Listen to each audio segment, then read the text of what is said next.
최대의 관심사는 조국 혁신당 성비위 문제인 것 같습니다. 네. 해서 관련해서 오늘 조국 혁신당은 사과를 했습니다. 제가 이제 오늘 기자회견하는 것을 봤는데 어제 나온 이야기에서 더 새로운 정보는 제 관점에서는 없어 보였습니다. 얼핏 이 사건 자체가 좀 복잡해 보이는데 그래서 좀 혼란이 좀 있는 것 같아요. 그런데 뭐 간단합니다.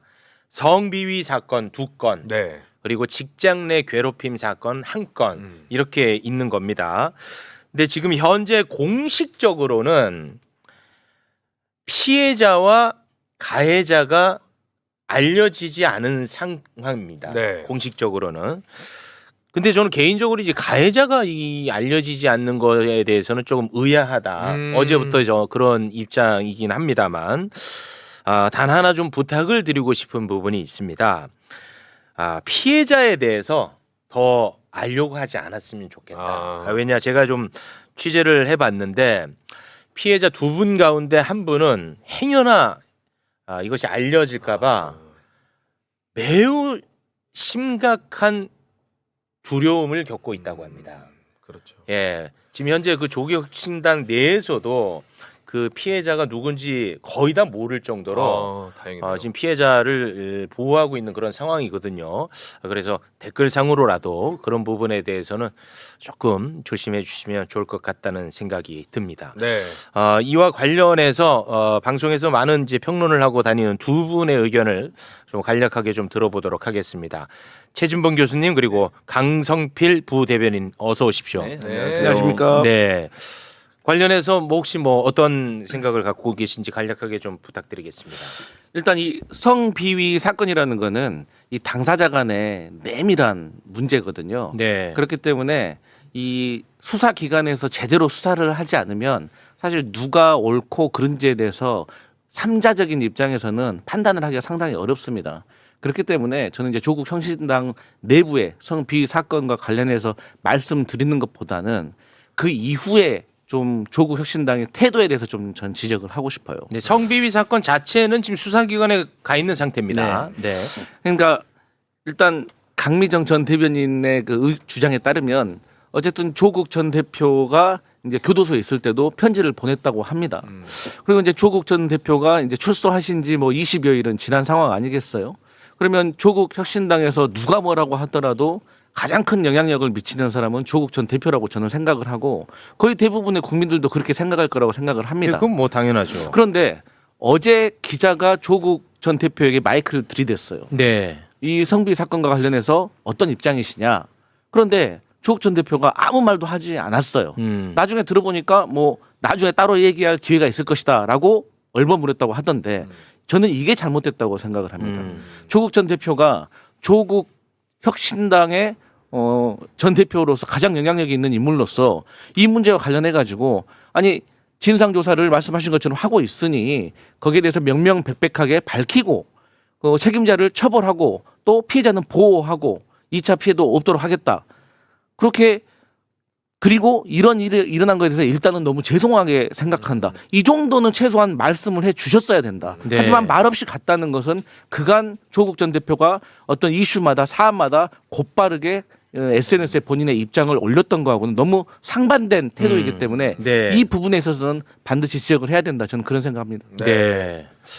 우리 최진봉 교수님은요? 뭐 저도 뭐 비슷한 맥락이긴 한데 조국 전 대표가 이제 사면을 받고 출소를 했잖아요. 네. 그 시간이 좀 지났습니다. 근데 이 문제가 사실 오래전부터 있었던 조국 혁신당 내에서는 있었던 문제고 논란이라면 조국 전 대표가 나오자마자 이 문제를 해결했어야 했다고 생각해요. 해결이란 제 표현은 뭐냐면 진상 파악을 적극적으로 나서야 된다는 얘기를 하는 겁니다. 물론 이제 수사기관에서 수사를 하고 있으니까 그게 결과를 지켜봐야 되겠지만 국민들이 보는 관점이나 조국 혁신당 당내에 있는 여러 의견들에 대해서 듣고 그 문제가 어떤 문제가 있는지를 스스로 좀 정화할 수 있는 기회를 가졌으면 어땠을까 하는 아쉬움이 남아요. 네. 그래서 저는 조국 전 대표가 그런 부분들을 소홀히 한 부분은 지적받아 마땅하다고 생각해요. 네. 그래서 이 문제를 당 차원에서 먼저 윤리적인 책임도 있는 거잖아요. 그러니까 시시비비를 가리는 것은 수사기관에서 하더라도 이런 문제가 발생해서 당내에 어떤 피해자가 발생한 문제에 대해서는 사고가 있어야 한다고 생각하고 그게 너무 늦어져서 문제라고 저는 생각해요. 네. 그래서 뭐 조국 전 대표께서 뭐 평당원이다 아니면 뭐 그냥 지금 원장을 맡고 계시기 때문에 뭐 그런 의무가 없다고 말씀하시는 건 타당하지 않아요. 조국 혁신은 어떻게 탄생했습니까? 조국 전 대표가 있었기 때문에 만들어진 정당 아니겠어요? 네. 그럼 본인이 조금 더 적극적으로 나섰어야 되는데 그런 부분 하지 않은 부분은 비판을 받을 수밖에 없다고 저는 보고 앞으로도 이런 문제에 대해서 좀 더 당내에서 적극적으로 국민의 관점에서 또는 당원들의 관점에서 아쉬움이 없도록 의사 표현도 하고 사과도 하고 이런 부분들이 좀 있었으면 좋겠습니다. 네.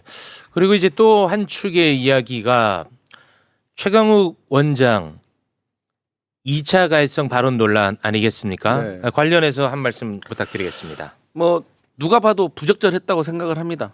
그리고 제가 최강욱 원장의 SNS에 올린 사과문을 읽었는데 네. 일단 너무 길어요.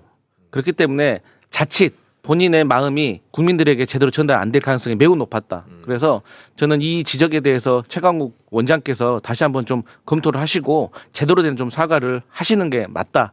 그리고 스스로 또 지금 자리에서 물러나시는 것도 검토하는 것이 또 당과 또 국민에 대한 그동안 최강욱 전 의원을 응원했던 분들에 대한 예의가 아닐까 그런 생각을 합니다. 네. 민주당 당 차원의 대응은 어떻게 보십니까? 저는 정청래 당대표가 과거에 이춘석 의원 때부터 아주 잘하고 있다.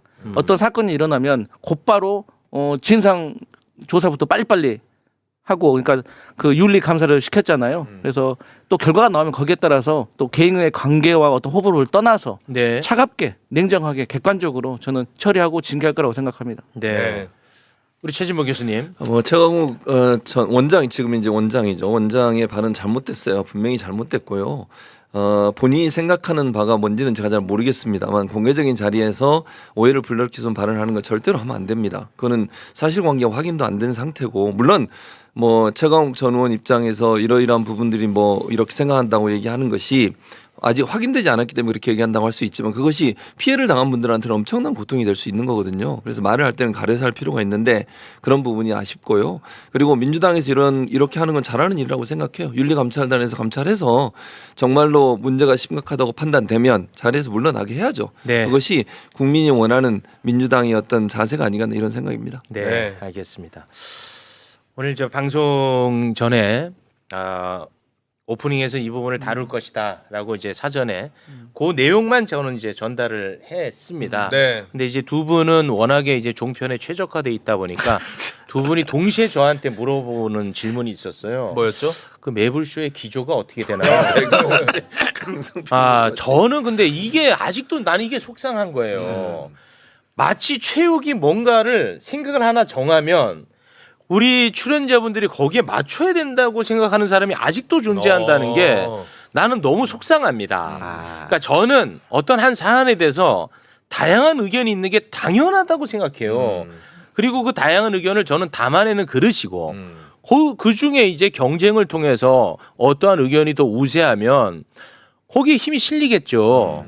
예, 그래서 굉장히 아까 그 질문은 굉장히 개인적으로 제가 할 말이 실망스럽습니다. 있습니다. 네. 제가 그것을 사전에 우리 최욱 씨에게 물어보기 전에 저는 이미 곽수산 씨한테 나의 기조를 다 말을 했어. 나는 지금 이런 상황이다. 예. 이 조국 혁신당의 이 성비의 문제에 관해서 나는 이런 의견을 가지고 있고 네. 또 우리 민주당 최강욱 구성원에게는 나 마음 아프지만 나는 이런 의견을 가지고 있다라고 분명히 밝혔기 때문에 네. 전 당당합니다. 네. 왜냐면 알겠습니다. 최욱 씨가 뭐 어떤 사안에 대해서든 나오시는 분들에게 어떻게 이야기하실 건지 이런 것 자체를 물어보지도 않고. 그러면 예. 그러면 하면 안 된다고 생각해요. 그러니까요. 방송을. 예. 네. 맞습니다. 저는 그런 질문 한 적이 없고요. 네. 그리고 이제 아까 들으면서 어떻게 나는 빼달라며. 뭔 소리야? 진짜. 내가 그런 얘기 그 말이 그 말이었어요. 이런 거짓말 이렇게 막 할 거야? 알겠습니다. 아니 근데 다른 거보다 제가 이제 갑자기 최욱 씨 말 들으면서 그 언론학에서 가르치는 이론을 얘기해가지고 깜짝 놀랐어요. 사상과 정보의 자유 공개 시장이라는 이론이 있거든요. 그게 바로 그런 논리예요. 그렇습니까? 그러니까 여러 여론들이 나오고 의견들이 나오면 네. 이게 좋은 의견은 남고 나쁜 의견은 사라지게 될 거라는 논리예요. 그러니까 배워서 하는 분과 경험으로 아는 사람 전혀 다르죠. 사상의 자유 시장이라고. 예. 그래서 제한하면 안 된다는 얘기예요. 그게 이제 언론의 자유 표현인데 제한하지 말고 공개해서 네. 시장에서 좋은 제품은 계속 살아남고 안 좋은 제품은 사라지는 거잖아요. 알겠습니다. 누구든 자유롭게 의견을 얘기할 수 있도록 하자 네. 이런 논리입니다. 그게. 우리 강성필님 앞으로 저를 그런 시선으로 보지 않았습니다. 제가 어느 정도로 잡지 않으려고 애를 쓰냐? 예. 제가 그 이준석의 개혁신당으로부터 고발을 당했습니다.